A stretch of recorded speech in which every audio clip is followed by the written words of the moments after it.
The rain had been falling for hours, relentless sheets of water turning the streets of Chicago into silver rivers. Neon signs flickered uncertainly through the haze, their colors blurred and fractured on the slick pavement. For most of the city, the storm was a reason to hide curtains drawn lights low waiting for morning. But not for Ronald Green. From the back seat of his black SUV, he stared at the storm, as though it were speaking directly to him. His driver kept the wipers moving at a steady rhythm, but the world outside remained distorted fluid, as though reality had been painted with watercolor and left to bleed. He should have been in New York tonight. There was a gala there, an opulent charity event, where billionaires and socialites mingled under chandeliers sipping champagne while pretending to solve the world's problems with oversized checks and carefully curated smiles. His name was printed on the program, his presence expected, his absence almost unthinkable. And yet at the last moment, Ronald had canceled. He couldn't explain why. Not to his assistant, not even to himself. The thought of stepping into another ballroom, another endless sea of tailored suits and hollow laughter, had filled him with an unfamiliar kind of dread. He told himself it was exhaustion, the fatigue of running Green Technologies, a global empire, with its fingers in every corner of innovation. But in truth, it felt like something else, something heavier, a quiet ache he hadn't known he was carrying until tonight. "Sir," his driver asked carefully, glancing into the rearview mirror. "Do you want me to continue straight to the hotel?" Ronald's eyes shifted, drawn to a faint glow on the corner ahead. A diner. Its neon sign buzzed and sputtered, letters half dead, but stubbornly alive. Miller's Grill. It read, though the paint had peeled so badly, it could have been mistaken for anything. He surprised himself with the answer. "No."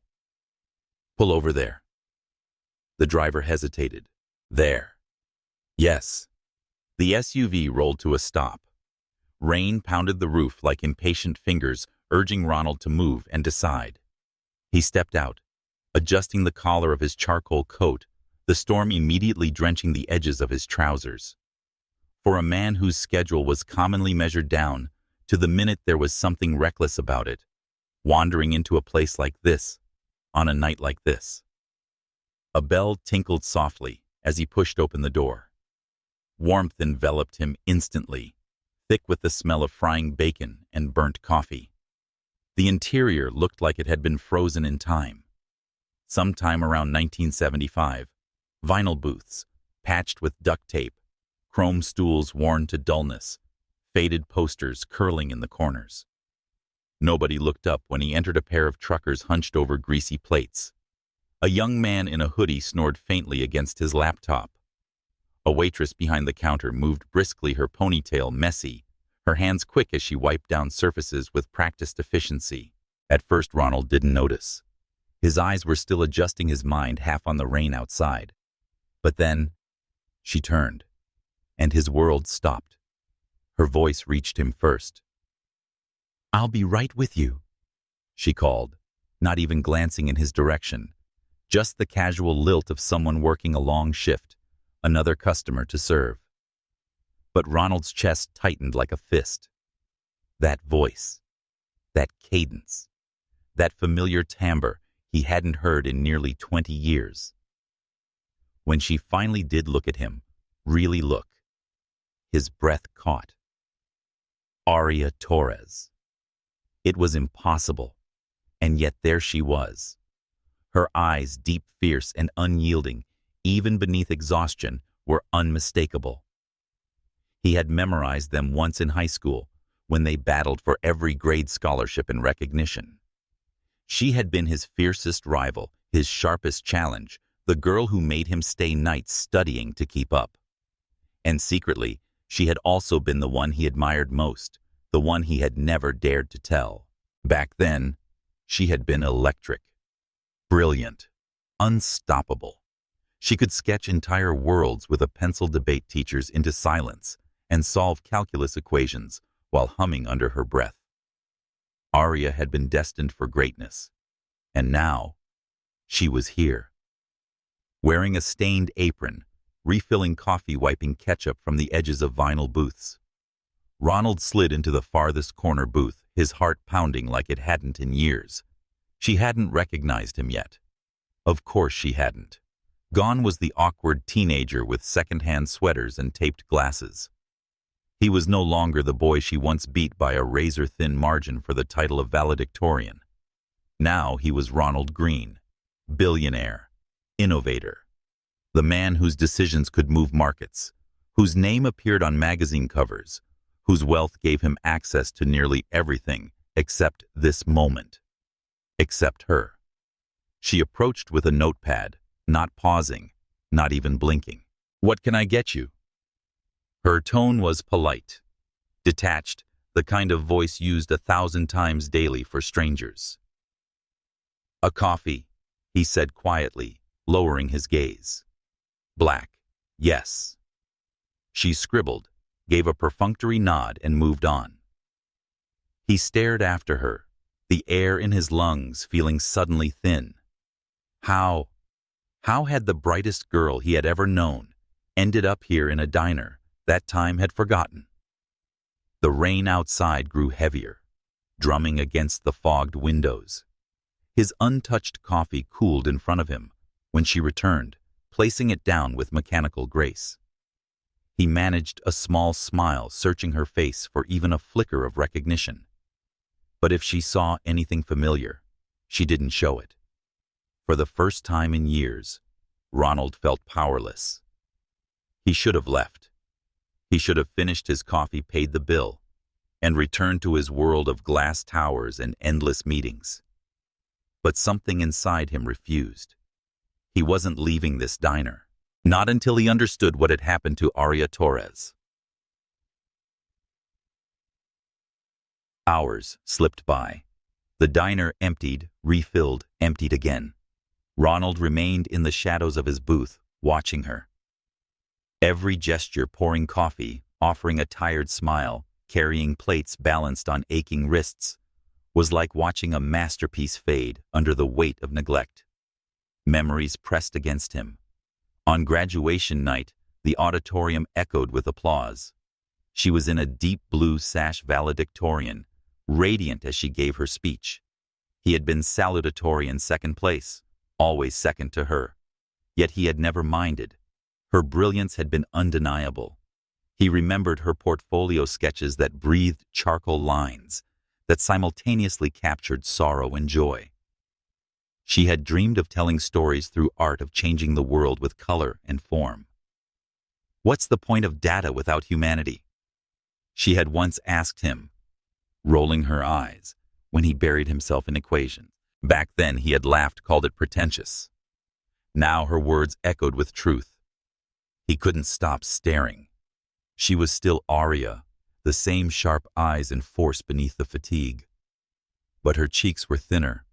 Her smile guarded her hands rough from labor. He considered his trajectory. Scholarships, tech startups, a meteoric rise to Silicon Valley's heights. By 30, his first billion. By 35, a global empire. And yet, here she was, invisible to the world. Ronald pulled out his phone when she disappeared into the back room. His thumb hesitated over a secure contact. Then he typed, "Need a full background file." Subject, Aria Torres. Class of 2008. Last seen at Miller's Grill, Chicago. Priority high. Be gentle. He pressed send, his chest tightening. Moments later, she returned, topping off his coffee. For the briefest second, their eyes met. And in that flicker, he thought he saw something: hesitation, recognition, maybe even the ghost of memory. "Still hot enough?" she asked, her voice steady. He nodded. "Perfect." She smiled politely. But the smile didn't reach her eyes. And it was that the absence behind her smile that haunted him more than anything else. Ronald Green, billionaire, visionary man who could command entire industries with a single decision, sat in that booth, feeling utterly powerless. Because behind that smile, he saw something broken, and he knew with a certainty that startled him that he could not walk away. Not this time. Ronald returned to his penthouse, overlooking Lake Michigan, as the rain still battered the streets that night. He stood before the floor-to-ceiling windows, watching the storm. His reflection stared back at him, sharp suit, impeccable posture, the image of control. But control was a lie. His mind was still at that diner with her. The woman who had once rivaled him in everything, who had once dared him to be better. The woman who had disappeared from the world's stage only to reappear here, hidden in plain sight. Aria Torres. The name pulsed in his thoughts like a secret, and Ronald knew the truth. This storm had not pulled him to that diner by chance. It had pulled him back to her. Morning broke over Chicago with a pale, hesitant light. The rain had finally stopped, leaving the city slick and gleaming, as though the storm had rinsed it raw. From the glass-walled corner office of Green Technologies headquarters, Ronald Green sat at his desk, untouched espresso cooling at his elbow, eyes fixed on the skyline, but seeing nothing of it. Sleep had eluded him. Every time he closed his eyes, he saw the diner. He saw the curve of a tired smile, the shimmer of eyes that once blazed with unstoppable brilliance. He saw Aria Torres, not as she had been last night, but as she once was, a girl with ink-stained fingers and a future wide open before her. At precisely 8:15 a.m., his encrypted inbox pinged. He knew who it was. Quinn Mercer, the investigator he had trusted for over a decade. Discreet, thorough, merciless with truth. Ronald's pulse quickened despite himself as he opened the file. The report began clinically, a timeline in neat impersonal fonts. But as Ronald read, the detachment collapsed into something heavier.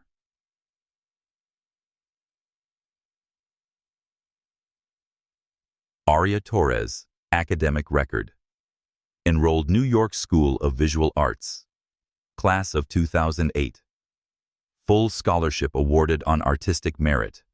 Professors noted, once-in-a-decade talent. Early works submitted to major studios. Portfolio marked for internship consideration. Ronald remembered it. He remembered her portfolio charcoal sketches that seemed to breathe concept pieces that made even the most indifferent classmates stop and stare.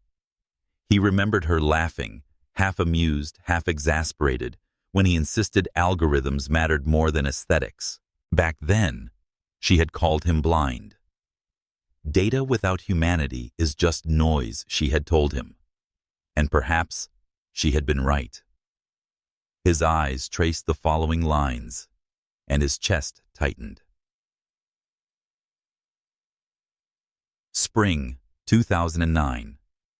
Father David Torres diagnosed with advanced neurodegenerative disease. Rapid onset. Medical bills are unsustainable. Insurance insufficient. Summer 2009. Formal withdrawal from New York School of Visual Arts. Reason cited, urgent family medical needs. Intend to return when possible. She had never returned. Ronald leaned back, exhaling sharply, pressing his fingers against his eyes. He could picture it too vividly. Aria, pen trembling as she wrote that withdrawal letter, dreams folded into polite regret. She had been 20, barely more than a child herself. The report continued. Bossy. 2009-2011. Employment history. Pharmacy cashier, motel, night receptionist. 2011-2015. Multiple service jobs across Chicago. 2015-2024. Primary caregiver to father. Guardianship of younger brother, Malik Torres. 2024. Present morning shifts at Ashton Cleaners. Evening shifts at Miller's Grill. Estimated hours per week, 75 to 80. No exhibitions, no published artwork. Digital presence, minimal, effectively vanished. It was a life erased. Ronald closed the file. His throat tight, his chest burning. He had read hundreds of reports in his career competitors to undermine risks, to neutralize politicians, to sway. But none of those dossiers had struck like this. This was not a fall from grace. This was a sacrifice. And not the loud performative kind he saw at galas or in press releases. This was a quiet, relentless, invisible sacrifice. The type that devoured years and left no trace except survival. Aria had not failed. She had endured. For her father, for Malik, for love. Ronald rose from his chair and walked to the window. The city sprawled beneath him, ambitious and hungry, but all he could see was that diner grease-stained apron, weary eyes, calloused hands that had once drawn entire worlds. And he felt something unfamiliar twist inside him. Admiration, guilt, maybe even shame. He had built empires, yes. He had been ruthless when needed, cunning, decisive. But what had he ever sacrificed? His victories had come with cost, but never like this, with the obliteration of self. He whispered her name, almost to the glass. Aria.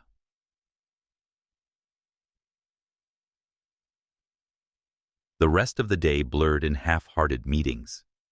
His executives discussed quarterly projections, mergers, and expansion opportunities in Singapore. Ronald nodded in the right places and signed what needed signing, but his mind stayed tethered elsewhere. Back in his penthouse overlooking Lake Michigan, he opened the file again that night, not because he needed to, but because he couldn't stop himself. He lingered over the withdrawal letter. The handwriting was neat and steady, but he could almost hear the hesitation behind it. I hope to return in the future. The future had never come. Ronald poured himself a drink, amber liquid catching the city lights. He thought of his own scholarship, the essay he had written in desperation, how it had edged out hers. He thought of the guilt he had buried under years of success. Perhaps that was why he had walked into that diner. Why had the storm driven him off course? Some debts were not measured in money, but in achievements. Some debts lingered in the marrow, and perhaps as he drained the glass, this was his chance to pay it back. 2 nights later, he returned to Miller's Grill. The rain was lighter this time, more drizzle than storm, but the air carried the same heaviness. He stepped inside without disguise. No ball cap, no anonymity. In a tailored suit, Ronald Green is out of place among truckers and students. Aria was behind the counter, wiping it down with methodical precision. Find a seat anywhere, she called, not looking up. But when he didn't move, when his silence pressed long enough, she finally raised her eyes. Recognition bloomed slowly. First surprise, then disbelief, then a flicker of something raw, embarrassment, maybe even anger. "Ronald," she whispered. His lips curved in a cautious smile. "It's been a long time."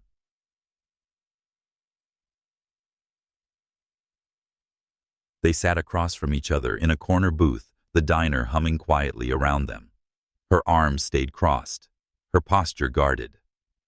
"I don't understand," she said at last, her voice tight. "Why are you here? After all these years?" He hesitated, searching her face. "Maybe I wanted to see what became of the only person who ever truly challenged me." Her eyes flashed, equal parts pride and resentment. "Well, now you know." "Aria, don't." Her voice cracked sharply. "Please don't pity me, Ronald. I don't need it." "It's not pity," he said softly. "It's respect." She looked at him for a long moment, trying to decide if he was telling the truth. Then she shook her head, turning slightly away. "You're still the same," she muttered, always with the perfect words. He wanted to say more. Tell her about the report, how he knew the weight she had carried, and how he admired her more now than ever. But he stayed silent. To reveal too much would betray her privacy and lay bare wounds she had chosen to hide. Instead, he slid a business card across the table. "When you're ready," he said, "call me." She stared at it, suspicion flickering. "For what?" "For a door," he answered. "Back to the world you were meant for." Baki. That night, long after leaving the diner, Ronald replayed her face, the shock, the defiance, the pride that refused to bend. It was not going to be easy. She would resist. She would doubt him. But he was certain now he would not allow the world to forget Aria Torres. Not when he still remembered her brilliance like it was yesterday. Not when he owed her more than she ever knew. The storm had passed, but something restless still hummed inside Ronald Green. For 3 days he could not shake the memory of her face, the suspicion in her eyes when he slid the card across the table, and her voice's defiance when she warned him not to pity her. Most men in his position would have walked away. They would have told themselves it was noble to leave the past buried. But Ronald was not most men, and Aria Torres was not someone you could forget. By Monday morning, the plan had already begun to take shape. He summoned his executive team into the glass conference room of the Green Foundation, his philanthropic branch based in San Francisco. The skyline shimmered beyond the windows, all steel and ambition, but Ronald focused on the woman who had spent 15 years vanishing into shadows. He announced, "We're launching a new program." His tone clipped, but resolute, a creative initiative. Art meets innovation. The foundation has been accused of being too cold, too corporate. This changes that. His directors exchanged uncertain glances. "What exactly do you envision, sir?" asked Linda, his chief of staff. "Something that reminds people. Technology serves humanity, not the other way around," Ronald replied. "We need a face for it. A voice. A creative lead who can bridge the gap. Do you have someone in mind?" He paused just long enough to make the silence meaningful. "Yes. I already know who I'm hiring."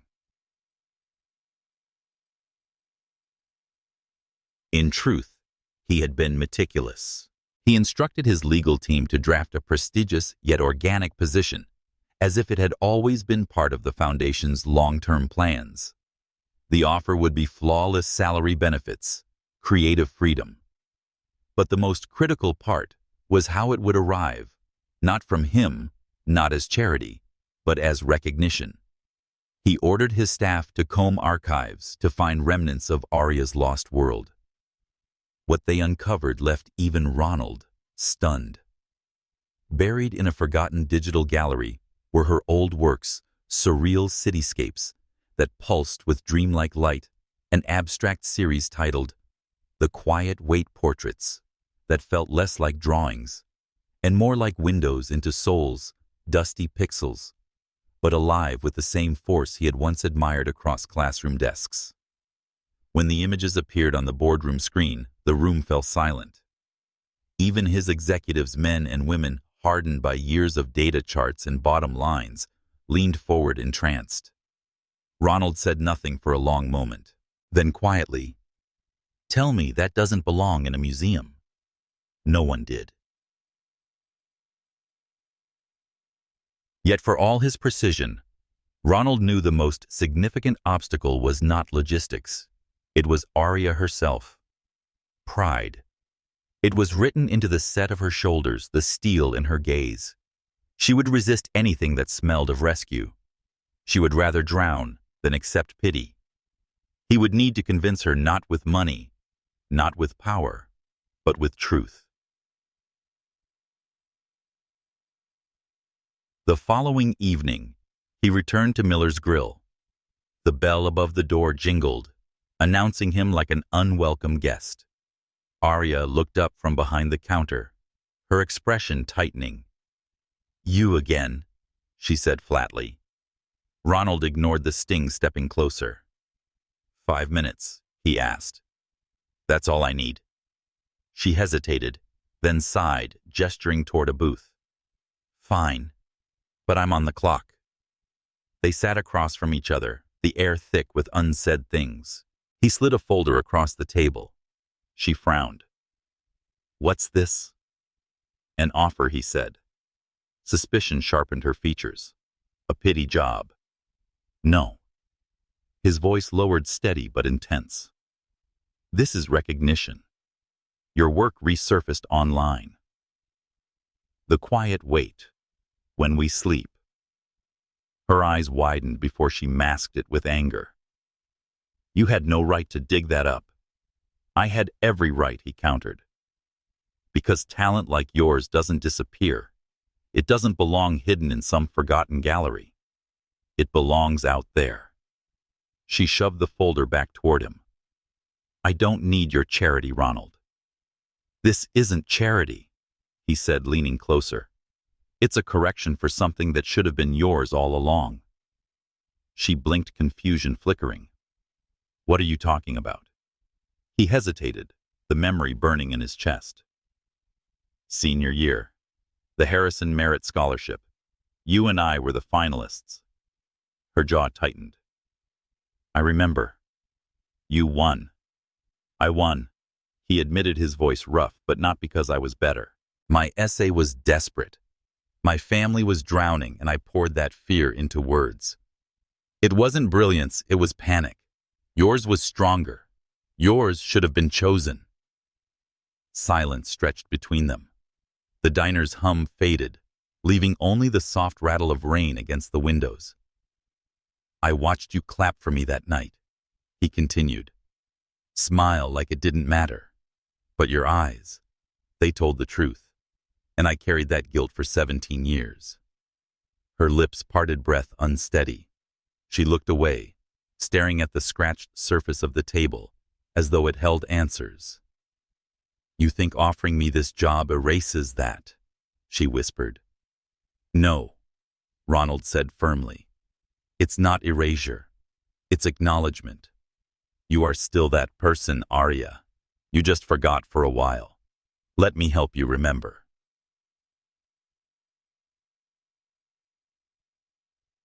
That night, Aria sat alone in her tiny apartment, the folder spread open on the table. Its polished cover gleamed beneath the dim light, alien against chipped mugs and secondhand furniture. $150,000 a year. Full benefits. Creative lead. It was more than a job. It was a lifeline disguised as a miracle. And yet fear gnawed at her. Fear that it was too much, too fast, too convenient. Fear that it was pity in elegant wrapping. Fear that she had forgotten how to be the person this offer imagined she still was. She traced the edges of the paper, with trembling fingers, staring at her reflection in the darkened window. The woman staring back was tired, scarred. Not the Aria who once dreamed of gallery lights and acclaim. "I can't," she whispered to herself. The next evening, Ronald found her outside the diner, leaning against the brick wall during her break. Her arms were crossed, her expression defensive. "I can't take it," she said before he could speak. He studied her quietly. "Why not?" "Because it feels like guilt, like you're trying to fix the past." "Maybe I am," he admitted. "But not for me. For you." Her voice rose brittle. "You can't just walk back into my life, throw a 6-figure salary at me, and pretend it's not charity. I've been invisible for 15 years, Ronald. You don't get to see me now suddenly." He stepped closer, his voice low but unwavering. "I've always seen you." Her breath hitched, but she shook her head, refusing to believe. He took a risk, bearing the truth he had guarded for years. I don't want to save you, Aria. You don't need saving. I want to stand beside you where I should have stood all along. Not ahead. Not above. With you. Her eyes glistened, torn between resistance and yearning. And for a fleeting moment, her walls trembled. That night, long after he had left, she sat with the folder again. This time, she didn't close it. She stared at the title, her pulse unsteady. Maybe it was madness. Perhaps it was temptation. Or it could be the beginning of remembering who she was. The elevator hummed as it carried Aria Torres upward through 20 stories of glass and steel. Her palms were damp, despite the navy blazer she had pressed 3 times the night before, as though perfection in fabric could disguise the trembling beneath her skin. When the doors opened onto the Green Foundation's headquarters, her breath caught. It was not the sterile corporate mausoleum she had imagined. Light poured through massive windows, flooding the space with warmth. Wooden beams arched like cathedral ribs across the ceiling. Plants spilled generously from corners, softening steel edges. The floor was etched with subtle patterns, almost like brushstrokes, as though someone had insisted creativity should live even underfoot. She stood there momentarily, feeling like an intruder in a world too bright for her. Miss Torres. She turned sharply. A poised woman in her 40s approached, tablet in hand, smile genuine. I'm Dr. Asha Patel, director here at the Foundation. Welcome. Aria's throat worked, words tangled. I thank you. It's beautiful. Dr. Patel's smile deepened. It's alive. That's what Mr. Green wanted. He told me the building itself should breathe creativity. The mention of Ronald's name sent a ripple through Aria's chest. She hadn't seen him since their last heated exchange outside the diner. Part of her still wondered if she should have walked away, folder in hand, dignity intact. And yet, here she was, standing in the beating heart of his empire, about to step into a role she wasn't sure she deserved. Dr. Patel guided her through the floor, pointing out collaborative spaces, writable glass walls filled with sketches and corners where small groups brainstormed over coffee. The energy was unlike anything Aria had felt in years. No one looked tired the way she did at the diner. No one carried the heaviness of just surviving. Here, people looked awake, hungry, alive. The final stop was a modest office with 2 windows and shelves waiting to be filled. A small plaque read, Lead Concept Designer. This is yours, Dr. Patel said warmly. Mr. Green insisted you'd want a view. Aria moved toward the windows, hands trembling. The city sprawled below Lake Michigan, shimmering pale blue at the horizon. She pressed a palm against the glass, feeling the pulse of possibility beyond it. This can't be real, she whispered before she could stop herself. Dr. Patel heard, but her voice was gentle. It's as real as you let it be.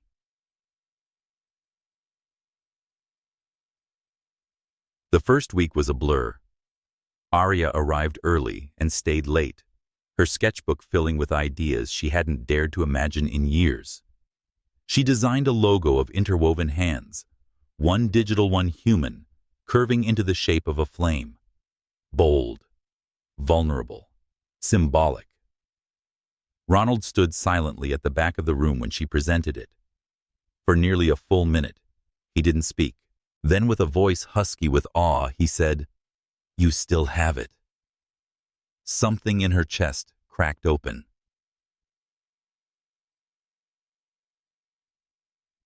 They saw more of each other after that. Lunch meetings that stretched into late afternoon brainstorming sessions. Studio critiques that dissolved into quiet conversations about the weight of leadership, the loneliness of ambition, the nights when dreams felt heavier than burdens. Ronald surprised her with his candor. He spoke not as the untouchable billionaire splashed across Forbes, but as a man who sometimes lay awake staring at ceilings, wondering if he had built towers too high to ever climb down from. And she answered with truths she hadn't spoken aloud in years. about the night her father nearly slipped away, about sleeping on hospital floors, with a sketchbook clutched to her chest, because she was terrified of forgetting who she was. They did not label what was growing between them, but it was there in the way his eyes lingered when she laughed unguarded, full-bodied for the first time in years, in the way her pulse quickened whenever his shoulder brushed hers as they leaned over a sketch. Aria held her first paycheck and shook hands at the end of her first month. The number printed at the bottom seemed unreal, almost obscene compared to the years of scrubbing dishes and folding shirts. The first call she made was to a nurse agency, full-time care for her father. The second was to a realtor, a modest condo with sunlight spilling across clean hardwood floors overlooking Green Lake. That evening, as Malik lugged the last of their boxes into their new home, he collapsed on the couch, laughing. "Sis, we're actually living like people now." Aria stood on the balcony, sketchbook in hand, city lights glittering beneath her. A breeze lifted her curls, carrying something she hadn't felt in years. Hope. She touched the page lightly, whispering, "I remember who I am now." But even as her days filled with color, a shadow of doubt lingered. Sometimes when Ronald's gaze lingered too long, she felt a pull she craved and feared.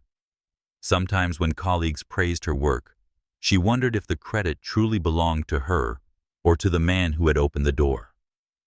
Late one night, alone in her office, she stared at a half-finished concept, drawing frustration clawing. The question surfaced like a whisper she couldn't silence. Did I earn this? Or was it given? She overlooked Ronald at the doorway until he spoke. "Still here." She startled, turning to find him leaning against the frame. Tie, loosened sleeves rolled. He looked tired, but in a way that softened him, humanized him. "I couldn't sleep," she admitted, then quickly corrected. "I mean, I couldn't finish this design." He stepped inside, moving closer to study the sketch. "It's good." Her laugh was sharp, defensive. "Not good enough. Not for this place." He looked at her, then really looked, his voice low. "Aria, the only thing this place was missing was you." The silence that followed felt charged electric. She looked away first, heart racing, afraid he could hear it in the quiet. Weeks bled into each other. Projects flourished under her hand. The foundation began to change. There were fewer machines and more heartbeats. The press noticed. Donors noticed. But more than anyone, Ronald noticed. He watched her resurrect herself day by day. And though he knew he had orchestrated the opportunity, he also knew she was breathing life into it. And yet, beneath admiration, another feeling stirred, something he had long buried, now rising too quickly to contain. Desire. Not just for her talent, but for the brilliance he had always respected. But for her laughter, her stubbornness, the curve of her smile when she finally allowed it to be real. One Friday evening, as the office emptied, they lingered in the creative studio. The city glowed outside dusk, spilling orange and violet across the glass. Aria held a charcoal pencil smudges across her fingers. Ronald stood behind her, watching as she sketched a concept. His voice came softly, almost reverently.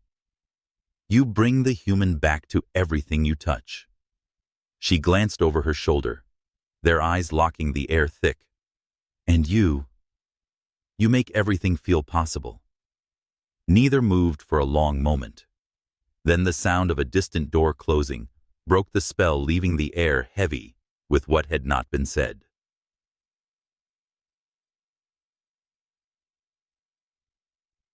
That night, As Aria walked home beneath the glittering Chicago skyline, she tried to steady her heart. She was no longer the waitress in a grease-stained apron. She was no longer the invisible woman folding other people's clothes. She was Aria Torres, artist, designer, creator. But she also knew something dangerous was happening that had little to do with logos or campaigns. Because every day, every glance, every quiet moment with Ronald Green was pulling her closer to a line she wasn't sure she was ready to cross. And yet, in the secret corners of her heart, she wondered what it might feel like to step over it. Aria Torres had become a quiet storm within the Green Foundation by early spring. Her sketches had turned into campaigns. Her designs, fluid, daring, unapologetically human, reshaped the organization's presentation. Where once the foundation had been accused of coldness, now warmth radiated from its walls, projects, and how people spoke about it in the press. And at the heart of that change was Aria. Her office shelves, once empty, now overflowed with sketchbooks. Her hands were often stained with charcoal or ink by the end of the day. Colleagues dropped by to seek her opinion, to linger a little longer in the spark of her presence. Even Malik noticed. "You look different, sis," he told her one evening as they unpacked groceries in their new condo. "Lighter. Like you finally took a breath after holding it for years." She smiled faintly, brushing his words aside. But alone in the quiet, she admitted he was right. She was beginning to remember herself, not the waitress, caregiver, or artist she once promised to become.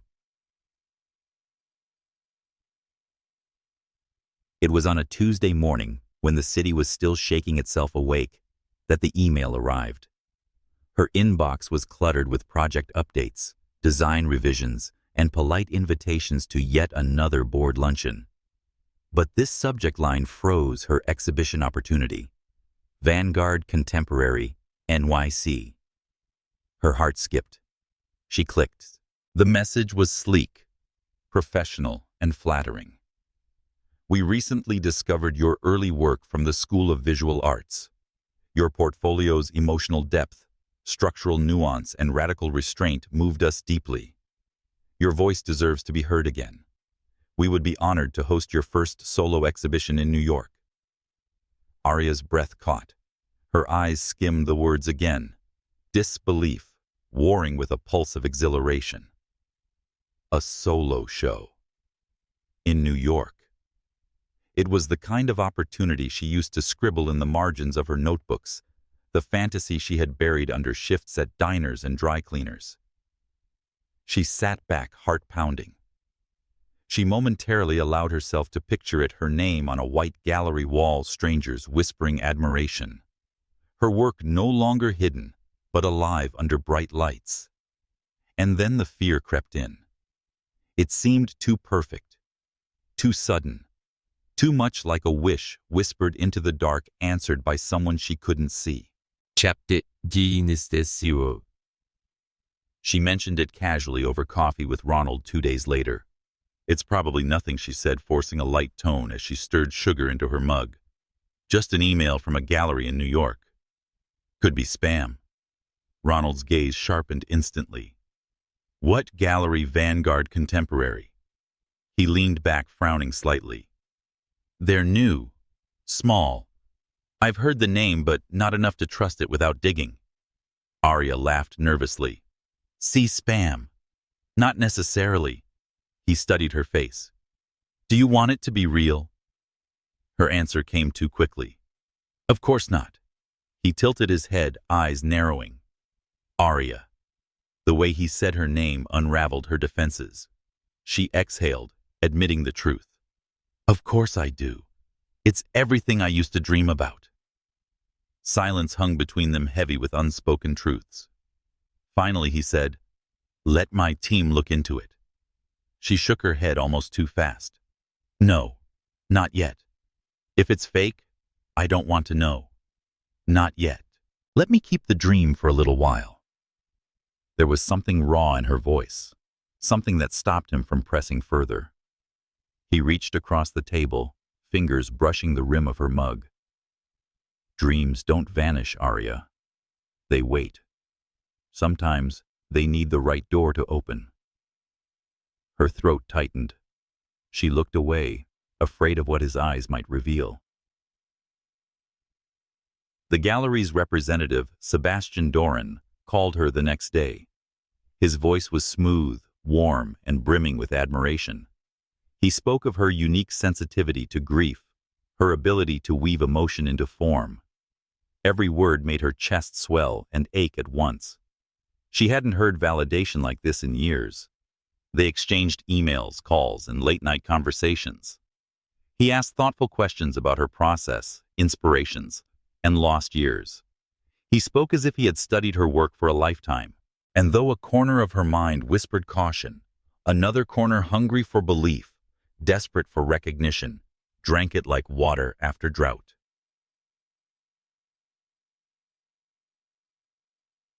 One evening she mentioned Sebastian's flattery to Malik as they washed dishes. "He says my work has restraint and radical depth," she said, half amused, half awed. Malik arched an eyebrow. "Sounds like he's flirting more than curating." Aria laughed, flicking soap bubbles at him. "Don't be ridiculous." But in the quiet after she wondered. Not about romance, about sincerity, about whether any of it was real. Ronald noticed the change in her. She was distracted in meetings, her sketches rushed. Her gaze sometimes drifted toward the window, as though she were already imagining gallery lights instead of office walls. One night, after a long brainstorming session, he lingered as the others left. She gathered her things, avoiding his eyes. "Aria," he said softly. She froze. "Don't let someone else define your worth," he continued. "Not me. Not a gallery. Not anyone. Your art already proves it." Her chest tightened. For a moment she wanted to tell him everything. The emails, the calls, the thrill of being seen. But she swallowed it back. Because some fragile part of her wanted to keep it hers, alone. A week later, the gallery sent the next step. To finalize promotional materials, our design team requires your complete portfolio. Please upload all high-resolution files, including recent works, to our secure server. The link below is encrypted end-to-end for your protection. Aria hesitated, staring at the request. It looked clean, professional, legitimate. Still, unease coiled in her stomach. She remembered Ronald's caution, his frown, the way he said, "Let my team look into it." But then she remembered Sebastian's voice, warm and convincing. "You deserve this. The world deserves to see you again." And she remembered her own reflection in the diner's window months ago, tired and invisible. She remembered whispering to herself that she couldn't believe in miracles. Maybe this was the miracle. She selected her files, her old sketches, new concepts, and even a few drafts from the Foundation's upcoming campaign. Her pulse hammered in her ears as the upload bar crept across the screen. For the first time in years, she dared to imagine standing in a gallery, strangers whispering her name with awe. When the upload finished, she closed the laptop, leaning back in her chair with trembling hands. She whispered into the empty office, "Maybe it's finally happening."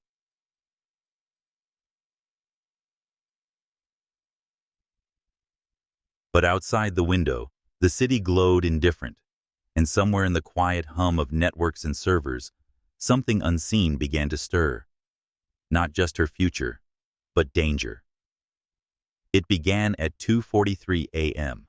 The Foundation's security system was quiet at that hour, its servers humming like a sleeping beast.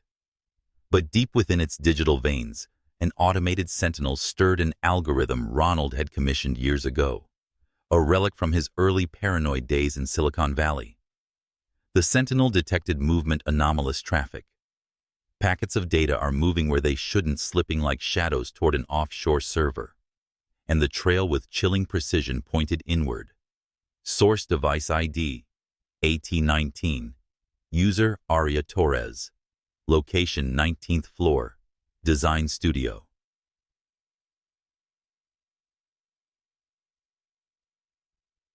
The breach was complete when Ronald's phone buzzed him awake in his penthouse. He jolted upright, staring at the alert, blood running cold. It couldn't be. He dressed in minutes, tie, forgotten hair still damp from the shower, and was at headquarters before dawn. In the cybersecurity command center, blue monitors glowed ghostly against the dark. His head of security, Marcus Lang, laid it out in clipped, brutal detail. The code was accessed remotely. The breach originated from Torres's workstation. Her login credentials, her location. The logs are airtight. Ronald's stomach twisted, his throat dry. What was taken? Core compression algorithms. Proprietary. The very spine of Green Technologies. Lang's gaze was steady, unflinching. Sir, with respect, this is textbook insider theft. The words slammed against him, but something more profound, instinctive, rose to resist. No, Ronald said sharply. Not her. Lang didn't flinch. I want to believe that too. But the evidence doesn't lie. Ronald turned to the wall of screens, watching the breach replay in stark lines of code. He saw her name, her device ID, damning as fingerprints on glass. But he also saw her face, the way she had laughed over sketches. Her eyes softened when she spoke of her father, and her pride burned too fiercely to accept pity. And in that, he found his answer. She wouldn't, he said, voice low, final. Not Aria. Lang arched a brow. Sir, the board will demand immediate action. Termination, legal proceedings. If we don't report this. Not yet. Ronald cut him off. Lock everything down. I want 24 hours. No escalation. No board. No press. This stays under my authority. Lang hesitated, then nodded. Understood.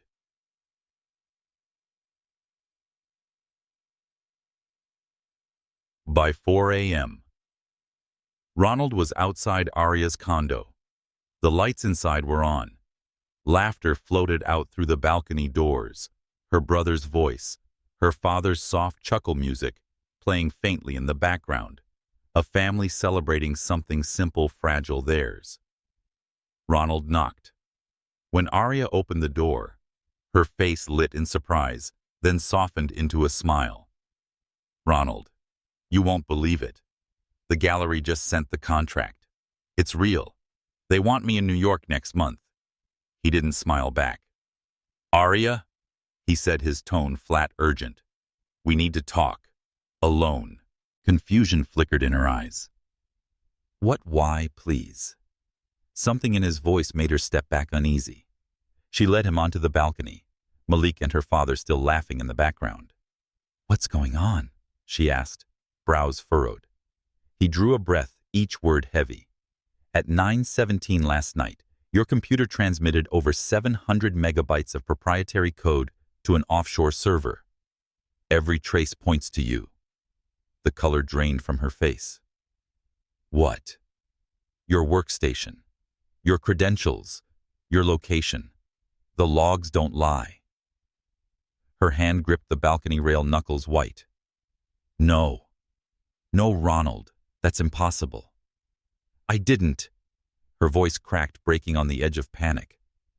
The only thing I sent was to the gallery. They said it was secure.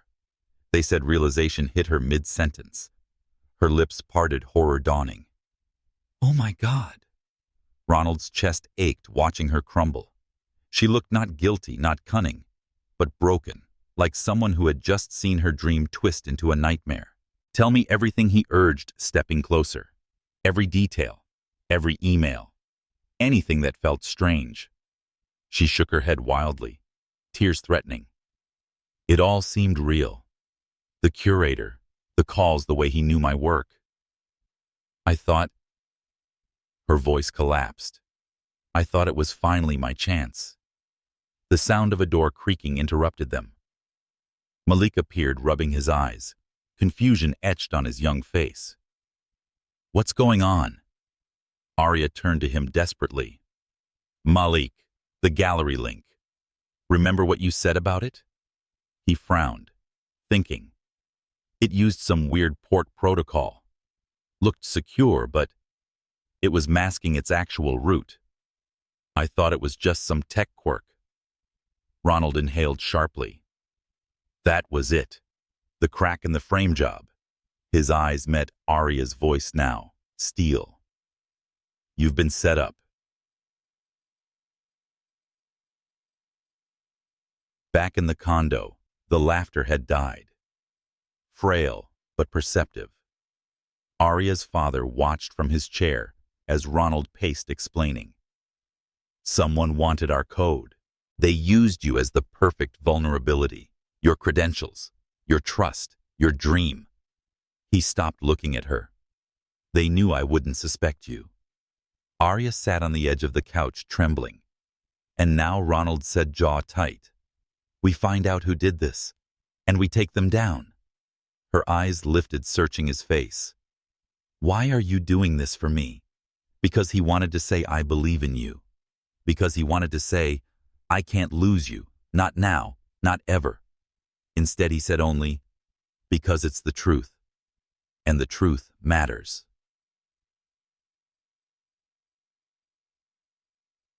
By dawn, Ronald's office had become a war room. Coffee cups littered the long table, screens glowed with code, and the air buzzed with tension.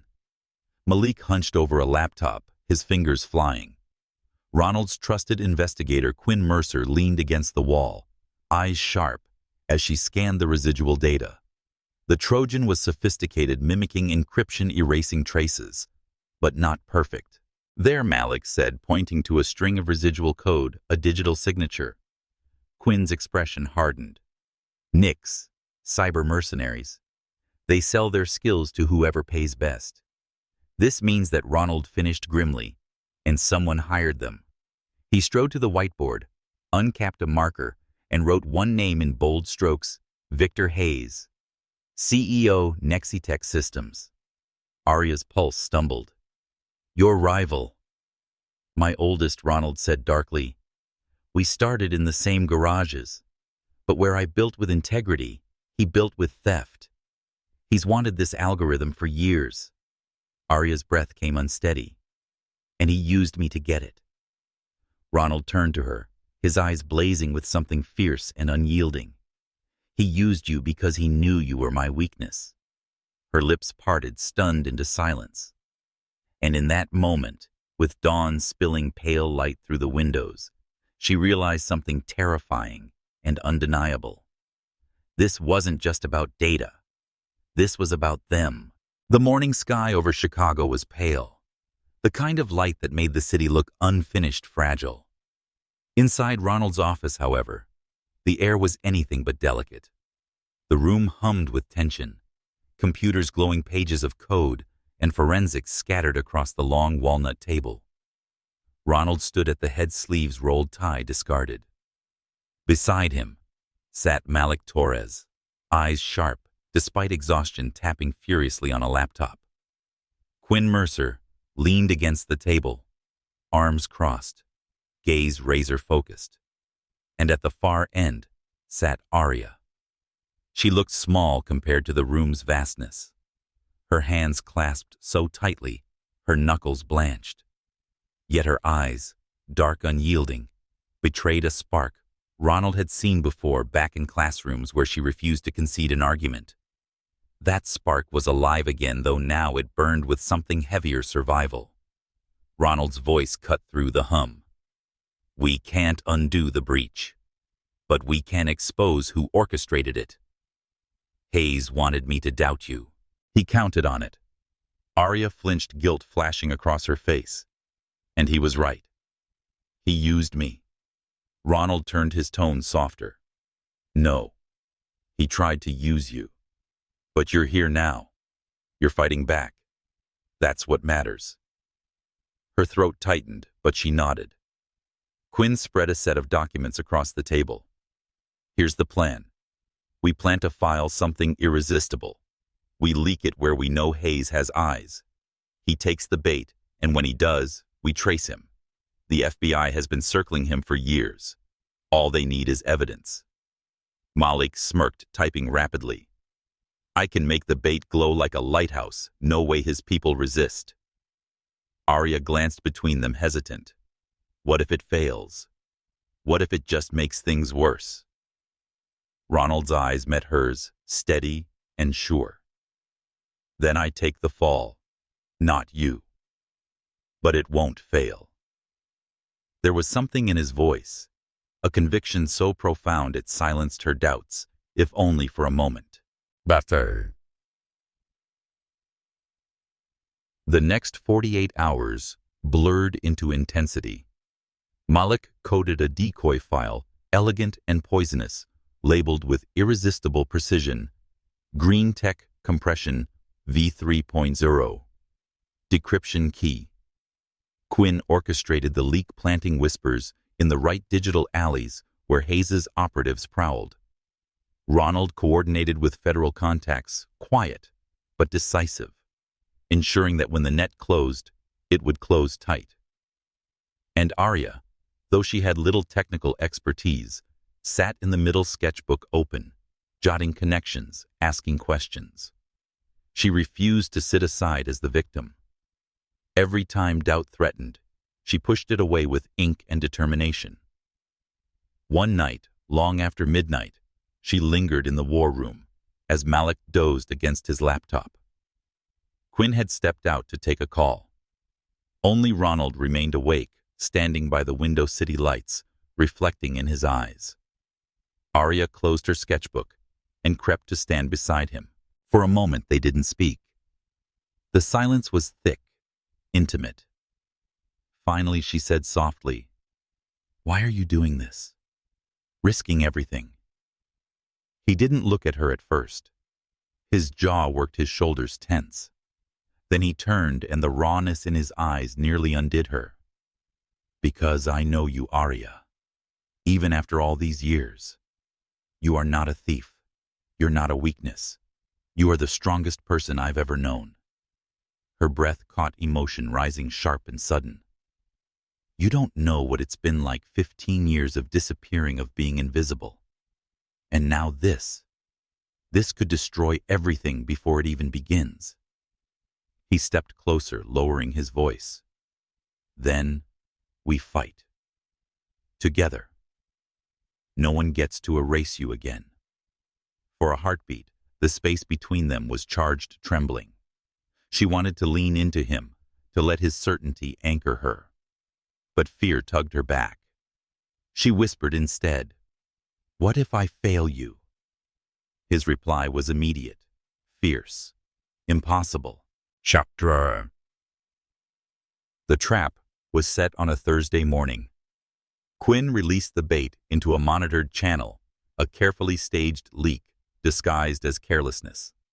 The file gleamed like forbidden fruit, too valuable, too perfectly placed for anyone hungry enough to resist. Now they waited. Hours stretched taut, each one heavy. Malik refreshed logs obsessively. Ronald paced like a caged storm. Aria tried to draw, but her pencil trembled against the page. By evening, Quinn's voice cut sharply through the room. "Got him." Everyone froze. On the monitor's lines of code streamed. The bait had been accessed not by a proxy, not by a junior operative, but directly from Victor Hayes's device, which is logged under his administrative credentials. Malik whooped. He took it. He actually took it. Quinn's eyes gleamed. That's the evidence. No deniability. Simultaneously hidden within the file, the second part of the plan ignited a logic bomb. Nexitech's internal servers began to fracture and were corrupted by the payload. Years of stolen research unraveling into digital ash. And alongside it, a silent alarm had already pinged the FBI's cybercrime division. Ronald's chest lifted, tension breaking into something like triumph. He turned to Aria, his voice low. "It's over. You're free." But Aria couldn't speak. She could only stare at the monitors, at the unraveling proof of her innocence. Tears blurred her vision, hot and unbidden. She pressed her hands to her face, shaking. Ronald crossed the room in 2 strides, pulling her hands gently away, forcing her to meet his eyes. "You hear me? This was never your fault." Her lips trembled. "But he used me." "He?" "No." Ronald interrupted fiercely. "He tried. But you're still here, and now the world will see the truth." She swallowed hard, and in that moment something in her shifted. She wasn't just surviving anymore. She was fighting. Shan. The news broke the next morning. Headlines screamed Nexitech CEO arrested in corporate espionage scandal. Footage played across networks of Victor Hayes being led from his glass tower in handcuffs, his empire crumbling in real time. Analysts speculated that donors abandoned him and rivals closed in. At Green Foundation headquarters, the board convened for an emergency session. Ronald stood at the head of the table, calm and unyielding, as executives buzzed with questions. He raised a hand, silencing them. Effective immediately, Aria Torres is cleared of all suspicion. She was targeted by a rival who exploited her trust. She stood and fought with us, and Hayes would still be free without her. For a moment, silence hung. Then came nods, murmurs of agreement, and finally applause. But Ronald barely heard it. His eyes were on the woman sitting quietly at the far end of the table, her posture straight, her gaze steady, though he could see her chest rising quickly, as if she were trying not to drown in the attention. She didn't look like the waitress he had found in a diner. She didn't even look like the hesitant newcomer of weeks ago. She looked like someone reborn. When the meeting ended, Ronald found her standing beneath the early spring sun outside the building. The air was crisp, and the sky was startlingly blue after days of storm. She turned as he approached, her eyes glistening. "Did it work? Are we safe?" He lifted his phone, showing her the headline again. It worked. For a heartbeat, she just stared. Then, without a word, she threw her arms around him, pressing her face into his chest. He held her, one hand cradling the back of her head, the other gripping her shoulder as though anchoring them both. He heard relief, gratitude, trust, and something else neither dared name in her sobs yet. But he felt it. And as he closed his eyes, he knew one truth with devastating clarity. She was no longer just someone from his past. She was his present, his future. After the scandal broke, the city hummed with Ronald Green's name for days. Papers hailed his brilliance, resilience, and precision with which he had turned the trap back on his rival. Television anchors debated whether Victor Hayes' fall would forever shift Silicon Valley's balance. Donors, once hesitant, lined up at the doors of the Green Foundation, eager to be aligned with victory. And yet, through it all, Aria Torres felt adrift. She walked the gleaming corridors of the foundation, her co-workers' smiles brighter now, their greetings warmer. She was no longer the subject of whispers. Instead, she was greeted with respect, sometimes even awe. But at night, in the quiet of her condo, she stared at her reflection in the window, unsure. She had been vindicated. Yes, but she had also been used. Hayes had seen her as a weakness, a door into Ronald's empire. The shame of that knowledge still burned. And though Ronald had defended her, fought for her, saved her reputation, there was a question she could not silence. What if he only sees me as someone to protect? The answer came one evening when Ronald asked her to meet him by the Golden Gate Bridge. She hesitated at first. The request felt too personal, too deliberate. But something in his voice, quiet yet firm, made refusal impossible. So she found herself there at sunset, the air cool with salt, the bridge stretching like a red ribbon across the bay. The city shimmered in the distance, 1,000 lights blinking to life as dusk deepened.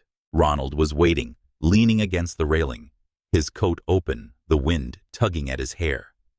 He looked less like the billionaire the world revered, and more like the boy she once remembered, uncertain, restless, haunted by something unspoken. When she approached, he straightened his eyes, softening, like they always did when they landed on her. "Thank you for coming," he said quietly.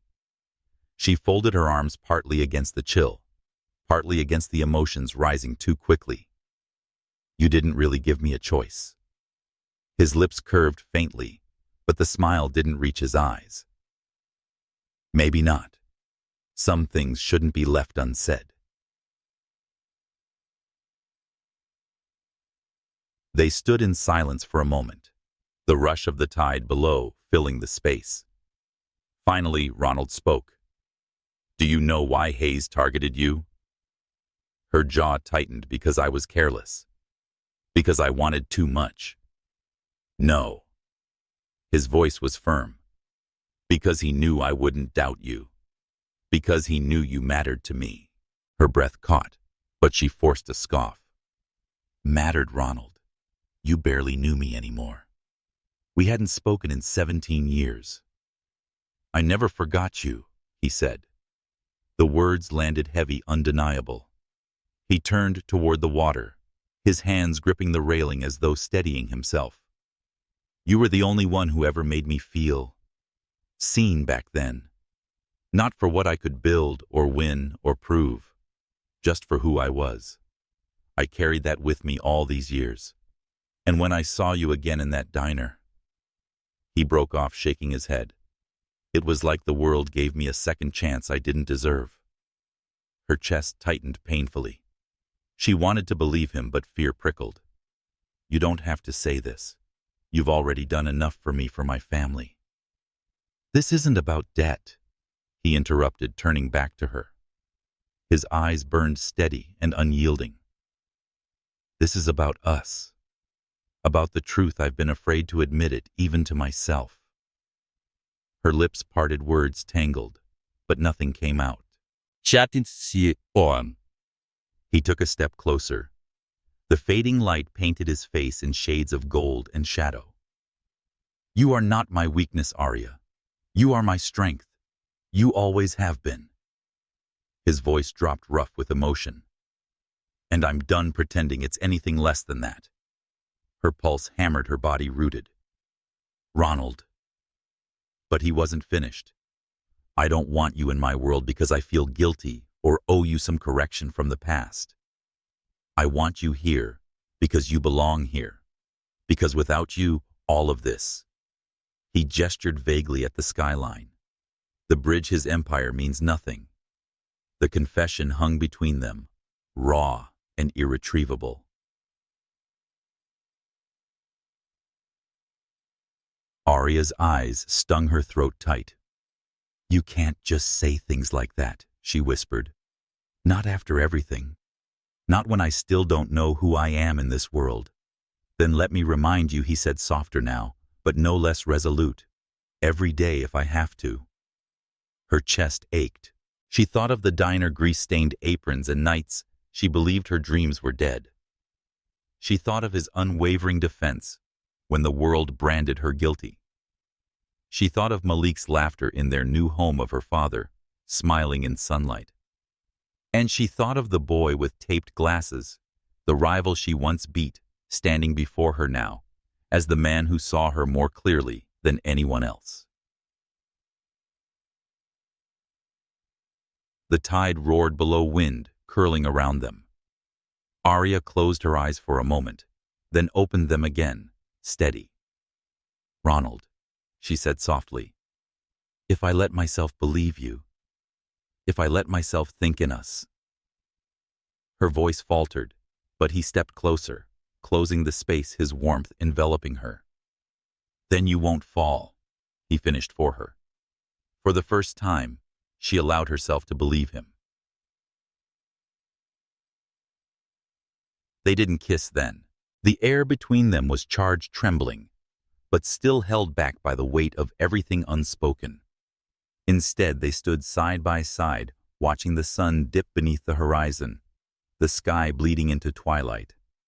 And in that quiet, something shifted, not a declaration or promise, but the undeniable beginning of something neither of them could turn away from.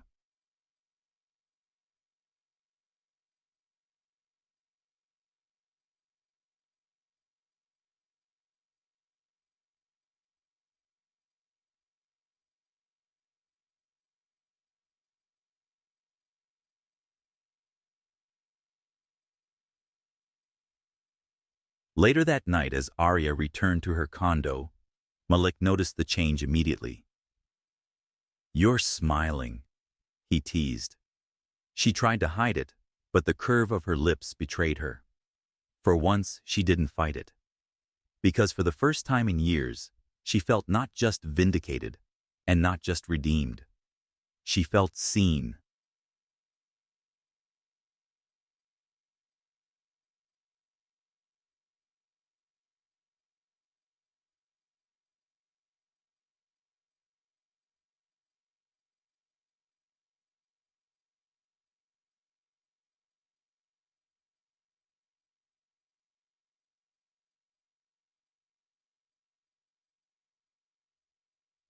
Ronald stood at the window long after midnight in his penthouse overlooking the bay.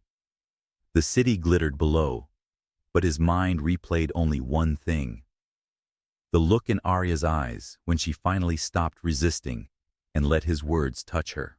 And he knew with absolute certainty that this was no longer about past debts or second chances. This was about love. Raw, unrelenting, irrefutable. The atrium of the Green Foundation had never looked so alive. Crystal lights shimmered against glass walls, reflecting the hum of conversation that filled the vast space. Donors, journalists, artists, and executives gathered in elegant clusters, their voices a symphony of expectation.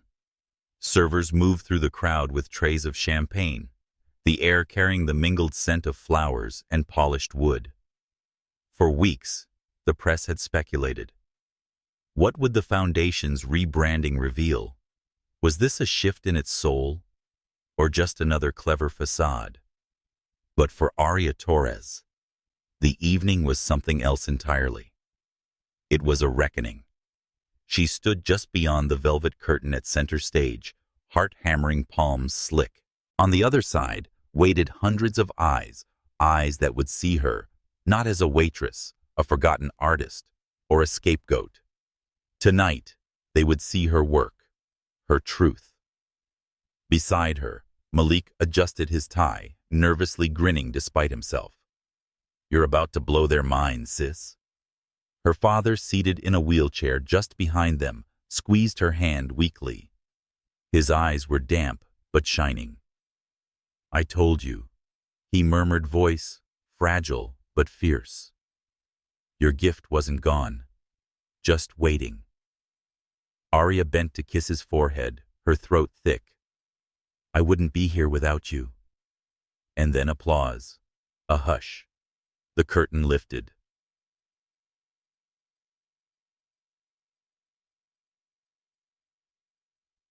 Gasps rippled through the audience. Before them towered a vast canvas that seemed to breathe with the room itself, the ghost in the machine. Dark indigo swirled with storm gray and fractured silver, a vortex of chaos pulling the eye inward. Yet from that center burst strands of gold, lavender, crimson threads of light, weaving into the shape of a hand reaching outward, almost alive. It was grief and hope, fracture and healing, despair and defiance, all captured in strokes that vibrated with emotion. Aria's breath trembled as she stepped forward, the applause swelling. It was too much for a moment, the lights, the flashes, the endless faces turned toward her. But then she saw him, Ronald Green, standing just off stage, watching only her. His gaze was steady, grounding, reminding her, "You belong here." And she did. When the applause dimmed, Ronald stepped to the podium. He wore slate gray, no tie, his usual armor of polish, softened by something warmer. He cleared his throat, his voice carrying across the hall. He said we thought we were redefining innovation when we began this rebrand. What we didn't realize was that what we truly needed was heart. He turned slightly, his eyes finding hers in the crowd. And this woman, Aria Torres, brought it back. The room erupted in applause again, but Ronald didn't look away from her. Though addressed to the audience, his words were meant for her alone. She reminded us that people don't connect with data. They connect with stories, with struggle, with resilience, and sometimes, if we're lucky, with redemption. Aria's vision blurred, tears threatening as cameras flashed. She felt Malik's hand squeeze her shoulder, her father's pride radiating from behind. But the only anchor she needed was Ronald's gaze, unwavering, unshakable. The evening was a blur of congratulations, interviews, and handshakes. Donors praised her vision. Journalists scribbled furiously. Colleagues beamed. But beneath the noise, Aria felt like she was moving through water, each interaction surreal. She slipped away, eventually seeking air. Out on the terrace, the city stretched in glittering arcs, the bay reflecting shards of light. She leaned against the railing, closing her eyes, trying to breathe past the whirlwind inside her. "You disappeared," a familiar voice said softly. Her eyes opened. Ronald stood behind her, hands in his pockets, the glow from inside catching the edges of his face. Too many people, she admitted, too many eyes. He stepped closer, his presence steadying. They weren't looking at you. They were looking at the truth you painted. She let out a shaky laugh. "That's poetic for a man of algorithms." "Maybe I've learned something," he said, his lips curving. Silence settled, not uncomfortable, but charged. The cool night air wrapped around them, mingling with the faint sound of music from inside. "You were extraordinary tonight," he said finally, his voice lower, more intimate. She shook her head. "The painting was." "No," he countered firm. "You were." Her throat tightened. She wanted to look away, but couldn't. His eyes held her in place, unflinching, as though daring her to deny the pull between them. For a long moment, neither spoke. Then Aria whispered, "Do you ever wonder if this is real? Do I deserve to be here?" Ronald's expression softened, his voice a murmur still cut to the bone every second. "I wonder if I deserve to be here with you." Her breath caught. He moved closer, so close she could feel the warmth radiating from him despite the chill. His words came rough, unguarded. "You've changed everything, Aria. Not just the foundation. Me. You remind me of why I built all of this in the first place. Not for power, not for legacy, but for meaning. And now I can't imagine any of it without you." Her pulse hammered. Every wall she had built, every defense forged from years of hardship, wavered under the weight of his truth. "Ronald," she whispered, uncertain, afraid, aching. But he didn't press further. Instead, he reached for her hand gently, reverently, as though it were fragile. "If you're not ready," he said softly, "I'll wait as long as it takes." She stared at their joined hands, his touch steady, hers trembling. And for the first time in years, she didn't feel invisible. She didn't feel like a ghost of who she once was. She felt alive.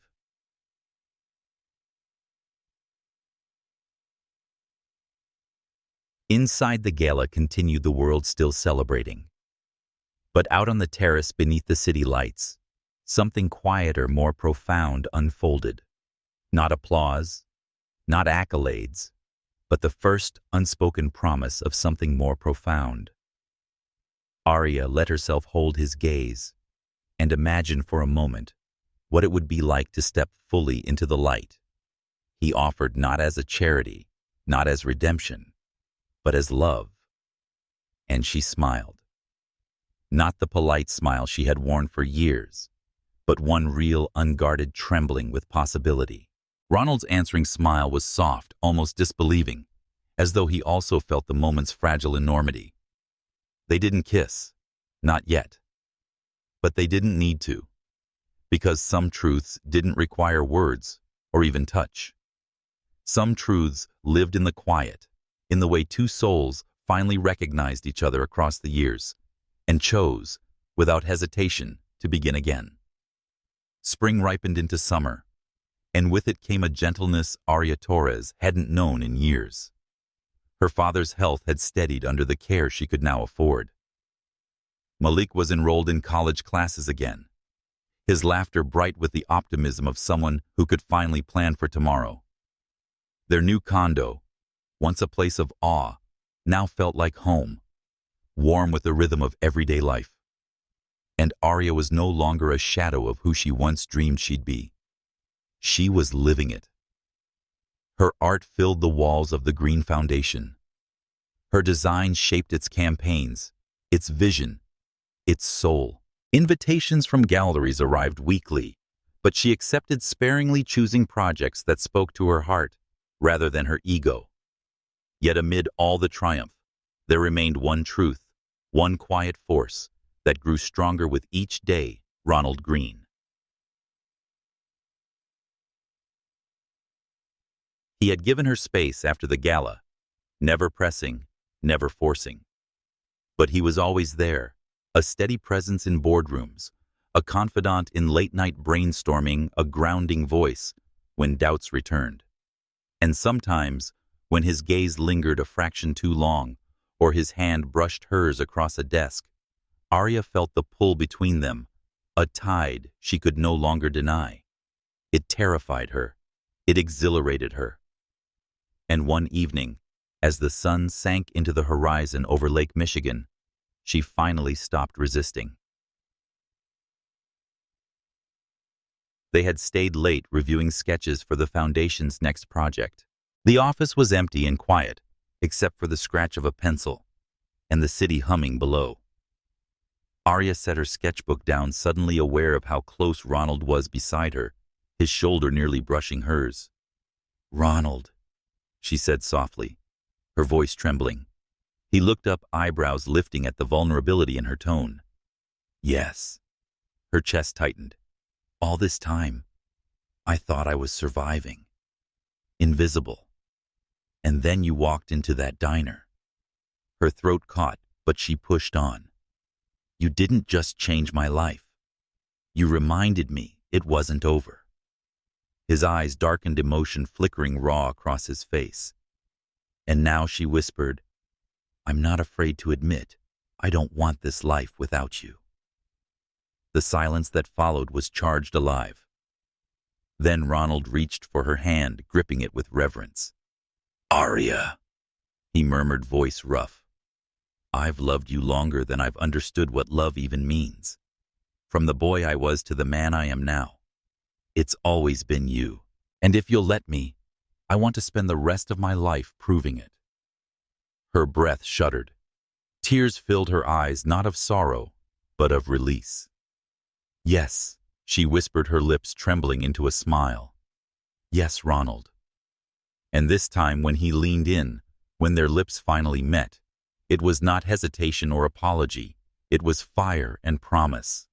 A kiss that sealed not the end of a battle, but the beginning of a forever. Months later, their world blossomed into something even brighter.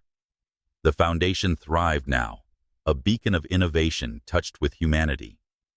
Aria's art was exhibited in New York and Los Angeles, not as a miracle discovered late, but as the rightful continuation of a voice too powerful to silence. At home, her father grew stronger, smiling more often, pride etched in every glance he gave her. Malik, thriving in his studies, teased Ronald relentlessly, yet usually ended his jokes with a grin that revealed admiration. And one evening, beneath a canopy of lights strung across the Foundation's rooftop garden, surrounded by colleagues who had become family, Ronald bent on one knee. As he opened a velvet box, the world seemed to hold its breath. But his words were simple, steady, and accurate. Aria Torres, he said, his eyes shining. You are not just the heart of this foundation. You are the heart of my life. Will you marry me? Tears spilled freely as Aria nodded. Laughter and sobs tangled in her chest. Yes, she whispered again, but louder this time for everyone to hear. Yes. The crowd erupted in cheers. Malik whooping louder than anyone, her father, wiping his eyes proud beyond words. And as Ronald slipped the ring onto her finger, their lips met again beneath the stars. Aria knew this was not a fairy tale ending. It was something better. A life rebuilt, a future rewritten, a love earned and chosen every step of the way. 참말쇼.